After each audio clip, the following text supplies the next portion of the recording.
Now look, I know I said that I won't break down every single episode and I still probably won't, but I may just be a bit out of ideas if I'm being completely honest. So why not? Let's break down the second episode as well. You seem to like the first one after all. Look at those views. We'll go into a bit more detail this time around as I have already discussed some of the general aspects in the previous breakdown. Watch it if you haven't already. This episode had a very different tone compared to the previous one, with this one being a lot more lighthearted, and I feel that the visuals conveyed that well. Everything was a lot more laid back with a very small amount of action, but oh boy, this was a masterclass of character acting animation from start to finish. But we are getting ahead of ourselves here. Let's start with the storyboards, and just like the previous episode, the storyboarding stood out as being different from what you would normally expect from an anime. The cinematic aspect wasn't as strong this time around as the previous episode, but it was still amazing, and it worked. As I mentioned before, this episode was a lot more lighthearted compared to the previous one, and making the storyboards incredibly complex might stand out in a negative way. Still,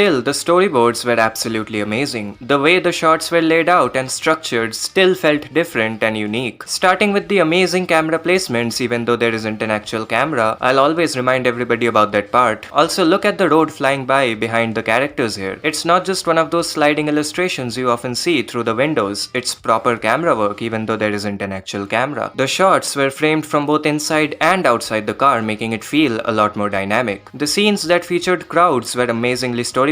We'll talk more about that later. And the Aki cuts were amazing too, with him leaving this scene by walking under the camera that doesn't exist. Power's entrance was also wonderfully storyboarded with a slightly tilted perspective on the floor, as well as this long shot which starts at Power's feet, pans up all the way to her face with the non-existent camera still moving, and then zooms out to show the complete view. Creative storyboarding like this is always a lot of fun to watch. Just makes everything feel really dynamic. Before we start with the animation, let's briefly talk about the actual artwork. This is something I mentioned in my trailer breakdown for this show, but the characters obviously have a ton of detail. What's interesting is the way that the details are distributed across the body. The eyes are heavily detailed and have a chrome-like effect to them, while the rest of the faces are often completely devoid of any detail or line work. At the same time, their outfits have an absurd amount of detail. The folds and shading on every outfit is ridiculous. When it comes to most other anime, the opposite approach is taken, with the outfits lacking in detail while the face features a fair bit of line work. Moving on to the actual animation, this episode is home to some consistently top-notch character acting animation. In the opening scene, which takes place inside the car, you can find this gorgeous close-up of an eye, where you can see a faint reflection of the scenery flying by. The characters don't just talk, their mouths don't just move up and down, their faces are not stills. Everything moves in a lifelike way. And no, nothing here is rotoscope. A character moving in a realistic way doesn't automatically mean that it's rotoscoped or CGI. Nothing in this anime so far has been rotoscoped. Yes, even this cut most likely isn't rotoscopy. It's just Koki Fujimoto being really good. One of the most impressive things about this entire sequence was Makima's reflection on the window. Going frame by frame, I don't think it's a clever compositing trick or anything like that. I believe it's a separately animated cut, especially given the slightly different proportions on the nose. Feel free to correct me if I'm wrong. And just look at Makima taking off her coat. They didn't need to do all this, but I guess that's just what a passion project means. Keep in mind that all of this happened and we aren't even 2 minutes into the episode. The entire udon eating segment is essentially the same thing. Lifelike movements, an absurd amount of detail on the outfits, and really good storyboarding. Moving on, just look at this frame. It's not CGI, it's a hand-drawn illustration, which brings us to the crowd shot, and we did it boys. 2D crowds. Well, mostly. The characters walking on the same side of the street as Denji and Makima are hand-drawn, and they are not just basic human drawings. Every one of these background characters have detailed designs and different proportions and different facial expressions. The gorgeous and fluid 3D backgrounds inside the headquarters is also worth noting. Shortly after that, we see another cut that didn't need to look that good. Similar to Makima taking off her coat earlier on in this episode, it's absurdly lifelike. More amazing crowd shots. This time you can actually see a couple of people in the crowd move and talk to each other. A bit of an action scene comes next, and despite being lifelike, it still retains that comedic timing. Also, look at the shading on those bags of garbage. The animation behind Aki smoking a cigarette is extremely lifelike as well, just like everything else in this episode. The rest of this scene is animated by Tatsuya Yoshihara, who's sort of the star of this episode. More amazing character acting with Aki throwing the cigarette and lighting a new one. This is then followed by those signature Tatsuya Yoshihara smears as Denji runs towards Aki. The smears are a bit blurred for some reason, but whatever. Yoshihara animated the scene, but this face reminded me of Hironori Tanaka. More crowd shots, most of it being hand-drawn as well, although this overhead shot is obviously CGI. The shadows help it feel a bit more natural. There's more amazing character acting that follows. I won't won't go into detail as I don't want to sound like a broken record, but there's a tiny action scene that follows. Animated by Shinsaku Kozuma, a nice close-up of the axe which is animated on ones with a strong cross flare on the edge, followed by a delayed blood splatter on the window and the curtains. Despite being quite short, it was a very good looking scene. The next noteworthy scene is Power's entrance, animated by Tatsuya Yoshihara. Did I mention he's the star of this episode? I already talked about the storyboard for this scene, but the actual animation is absolutely top notch. Most of this scene is animated on ones, which flows really well. You can also see what I meant earlier when I said that the faces are largely devoid of any detail, aside from the eyes. An interesting choice. And finally we have the Power scene, her attack on the sea cucumber devil of all things. Oh, and also the artwork leading up to this point was really good and the character acting was top notch, but you probably knew that by this point. This scene was animated by William Lee. I'm familiar with his work on shows like Summertime Rendering and Komi Can't Communicate. It starts with some smears on Power's shoes, followed by a grounded shot showing Power in the air, which is then followed by the cut from the trailer starting with some amazing effects animation as Power forms her hammer out of her blood. There were some digital effects thrown on near the end as well. There's a fast cut that ends with a close-up of Power's eye, and then we see an energetic landing on the devil. There's a huge impact on the attack thanks to the violent camera shakes and amazing effects animation. They held on Power squishing the devil for around 15 frames before that thing finally explodes, creating a strong build-up and release effect. And that final chaotic shot to mark the end of this fight, if you can call it that. This about wraps it up for the actual animation. Normally this is where I would talk about the CGI, but there's not much to talk about. The backgrounds are often CGI, and just like the first episode, they have a high frame rate and amazing textures, making the scene look really professional and well put together. As for the compositing and the art direction, there's a bit more to talk about. The art direction was phenomenal. Those shots of the city with the paintbrush-like effect and the gorgeous backdrops, everything looked on point. As for the compositing, it was a bit different from the first episode. Intentionally so, I believe. This episode, compared to the first one, is a lot more lighthearted and the compositing gets that across visually. The compositing in the first episode was a lot more muted, making everything feel more grim. This time around, it's more vibrant and the colors pop out a bit more thanks to that. This gets across the relatively cheerful mood this episode has. All around, this episode looked really good. I'd even say that this looked more consistent compared to the first episode. There are people who may be worried that the quality will go down with every episode, but I can assure you that's not the case. If anything, it will only get better with every episode. Not that many people will talk about the visuals for this episode compared to the last one. Unfortunately, most people haven't developed the ability to appreciate good animation outside of action. But I'm genuinely surprised at how consistent the character acting is. So that was it. What do you think about this episode? Comment down below. Make sure to like and subscribe if you enjoyed, and until next time.